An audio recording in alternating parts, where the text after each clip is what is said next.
Bonjour à toutes et à tous, dans cette vidéo un petit peu sauvage, nous allons revenir sur 3 news / rumeurs Marvel qui sont sorties ces dernières heures ou ces derniers jours. Vous les avez peut-être déjà vus, moi personnellement j'avais pas beaucoup de temps pour bondir sur l'actu. Et ça y est, enfin je peux vous délivrer mon avis dans cette vidéo qui va comporter pas mal de sel, je vais pas vous le cacher. Puisque 2 des sujets sur 3 des sujets qui vont être traités, je vais râler. Et oui, ça va donner un petit peu raison à ces gens qui disent « Oui Steven, en ce moment tu es aigri concernant Marvel, mais vous avez totalement raison. Oui, en ce moment, on parle beaucoup en positif de Marvel, il faut le dire, puisqu'on a Marvel Spider-Man 2 qui est sorti, c'était une masterclass. On a Loki saison 2, je sais pas si on peut encore dire que c'est une masterclass, mais en tout cas, c'est du très très bon Marvel. Donc quand il y a du positif, j'en parle. Mais quand ils nous font de la merde, eh ben je le dis aussi. Et là, il y en a de la merde, les gars, je peux vous le dire, puisqu'on va parler de Thor 5 et on va parler de The Marvels. Oh putain, quoi. Je sais pas pourquoi je parle comme ça. Je suis en roue libre. Premier sujet de cette vidéo, sans sel. Mais qui donne réflexion, je trouve, les 4 fantastiques. Puisqu'il y a, encore une fois, alors j'avais arrêté de parler de ces rumeurs, etc. Mais là, ça semble pas officiel, mais disons qu'il y a des noms qui reviennent par-ci par-là, dont des noms qui sont assez étranges, mystérieux, même j'ai envie de dire, concernant le casting, puisque selon Daniel Richman, eh bien on aurait, et je vais revenir au cas par cas ensuite, Jake Gyllenhaal en Reed Richards, Vanessa Kirby en Sue Storm, Joseph Quinn en Johnny Storm, Ebon Moss-Bachrach en La Chose, on aurait toujours Antonio Banderas qui serait pressenti pour incarner Galactus, et on aurait aussi 2 rôles qui n'ont pas encore été découverts mais qui seraient importants pour le film. Donc en sachant que apparemment, comme toujours, parce que c'est un petit peu ce qui vient avec toutes ces rumeurs des 4 fantastiques de casting depuis maintenant l'annonce du film, les acteurs n'auraient pas signé. Ce sont des acteurs qui apparemment seraient pressentis, mais bon, j'ai envie de dire, ils en ont pressenti beaucoup des acteurs, mais les acteurs, eux, ne sentent rien avec ce projet, puisque aucun ne veut signer, en fait. Et le pire, je crois que c'est pour Reed Richards, Jake Gyllenhaal. J'y crois, mais tellement pas, les gars. Et pas parce qu'il jouait Mysterio, etc. Juste parce que on le voit, ils veulent absolument quelqu'un d'envergure pour Reed Richards. C'est un truc de dingue. On avait Adam Driver qui a décliné le rôle. On a eu, j'ai oublié son nom, mais l'acteur de Doctor Who. Et vraiment, en plus, il est incroyable. À chaque fois, j'oublie son nom, je sais pas pourquoi. Ou dans House of the Dragon, encore, évidemment. Qui, apparemment, aurait décliné le rôle aussi. Donc, c'est quand même 2 grands acteurs, on va dire, qui sont, en ce moment, en tout cas, je trouve assez bankable. Et là, ils te mettent Jake Gyllenhaal. Donc, tu vois, vachement, qu'ils veulent vachement mettre de l'intérêt, quelque chose de bankable autour de ce rôle. Jake Gyllenhaal, j'y crois toujours pas. J'ai l'impression que ça va encore être quelqu'un qui va décliner. Après, il y a toujours cette question de dire... c'est Mysterio dans Far From Home, donc ça peut faire bizarre, etc. Mais concernant, je trouve pas que ça fasse forcément bizarre. Ça fait un moment, en vrai, Far From Home, on va pas se le cacher, c'était encore dans un autre rôle. C'est vrai que je l'imagine pas forcément en Reed Richards. Pour moi, Jake Gyllenhaal, il est trop massif, je sais pas, pour incarner Reed Richards, mais pourquoi pas? C'est un très bon acteur après tout. Mais j'ai du mal à... Voilà, vu que c'est pas signé et tout, c'est encore très loin, j'ai l'impression, la révélation des 4 fantastiques. Voilà, je reste un peu sur mes réserves. Vanessa Kirby, forcément, bah, j'y crois à fond. Joseph Quinn en Johnny, moi je trouve que ça peut le faire de ouf. Je l'ai adoré dans Stranger Things. Et je trouve que physiquement, on peut lui donner un look de Johnny Storm hyper arrogant, etc. Alors après, je sais pas dans quel sens ils vont partir avec cette adaptation. Si ça va être un Johnny Storm très tête brûlée, justement, ou si ça va être quelqu'un de beaucoup plus posé. Mais je le vois dans le rôle. Ebon Moss-Bachrach, lui, je le vois totalement en La Chose. Il n'y a pas de souci. Antonio Banderas en Galactus, bah, pourquoi pas, j'ai envie de dire Galactus, c'est un mec forcément qui est tout le temps masqué, ça peut le faire aussi. Bon, pourquoi pas. Donc, voilà, on a ces rumeurs sur les 4 fantastiques. C'est vraiment un running gag avec ce film parce que ça fait je sais pas combien de temps qu'il a été annoncé ce truc. On n'a toujours pas de réponse officielle. Je pense que ça va bientôt arriver. Je pense que Disney va faire pression. En tout cas, les investisseurs vont faire pression. Voilà, on sait Kevin Feige. Il y a eu des rumeurs qui ont dit que voilà, il a eu pas mal de pression ces derniers temps lors de la dernière. Alors, je sais plus ce que c'était. Je crois que c'était le Investors Day justement. Bref, c'était le moment où la Comic Con, il avait annoncé Echo. Je crois c'était ce moment-là où en fait, on l'avait obligé à annoncer des trucs et tout. Enfin, en tout cas, il avait beaucoup de pression. Donc ça m'étonnerait pas que ça fasse partie un petit peu de ça aussi. Donc voilà, dites-moi ce que vous pensez de ce casting en commentaire, évidemment ça m'intéresse. Est-ce que Mysterio, enfin Jake Gyllenhaal, ça vous intéresserait de voir Reed Richards? C'est un petit peu ma seule réserve pour l'instant. Je suis pas hypé par ce film pour l'instant non plus. J'ai hâte de le voir, oui, parce que c'est les 4 Fantastiques et parce que ça peut être un pilier de ce que sera prochainement le MCU.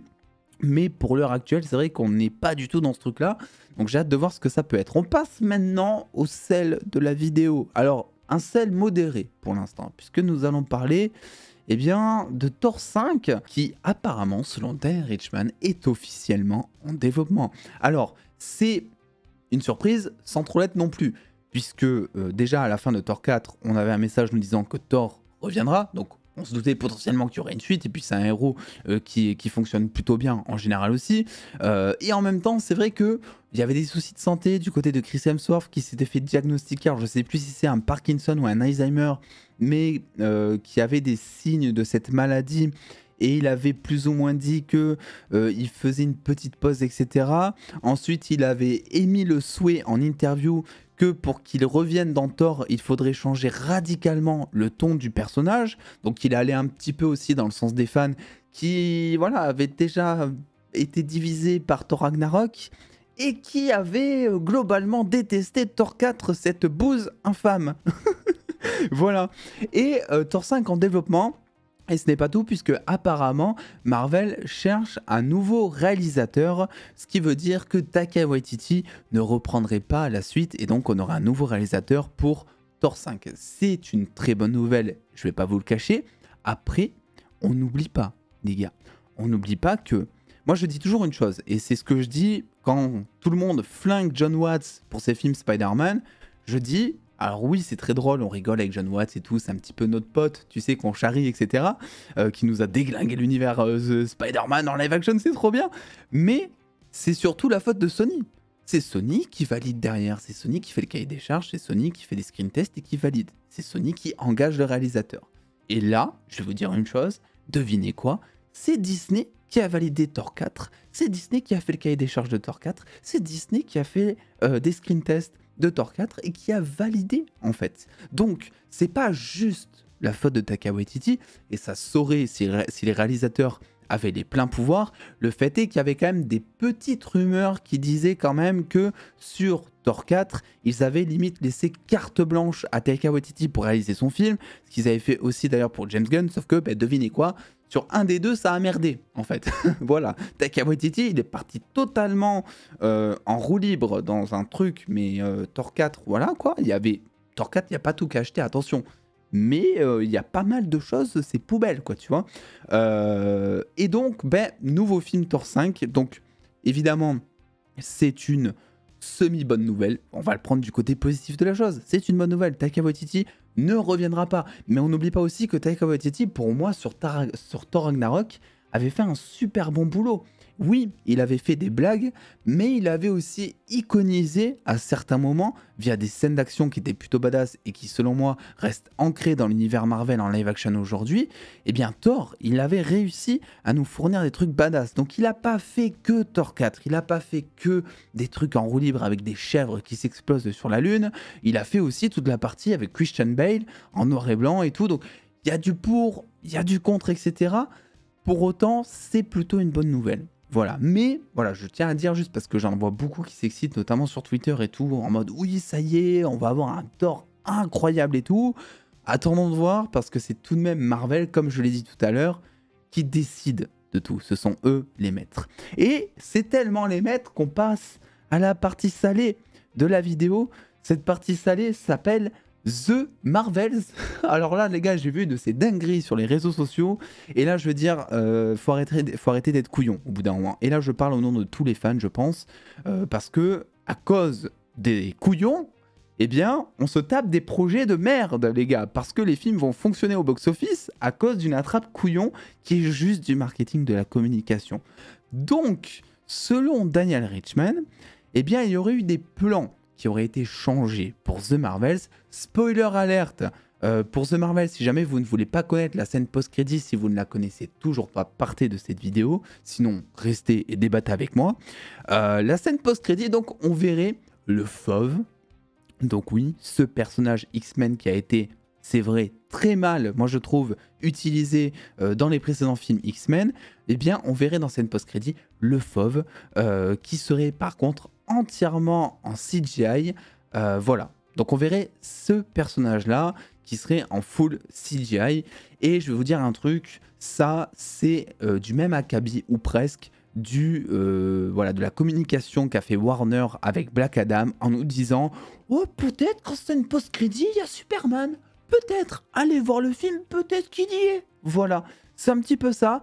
Et là, je vois... Alors, le souci, c'est pas la scène post-crédit en elle-même, si vous voulez. Le souci, c'est toutes les personnes qui retournent leur veste. Et moi, j'ai aucun souci contre les gens qui sont ultra hypés par ce film, ou même hypés, ou curieux de le voir, ou qui ont hâte, etc. Franchement, tant mieux pour vous. Moi, vous savez que ce film... pour l'instant en tout cas, j'espère que j'aurai juste une bonne surprise et je serai totalement honnête sur mon avis une fois que j'aurai vu le film, mais pour l'instant c'est vraiment pas un truc qui me hype de ouf quoi, tu vois. C'est un projet, s'il fallait choisir un projet à mettre à la poubelle, je l'aurais mis de suite à la déchetterie même, tu vois, ce projet.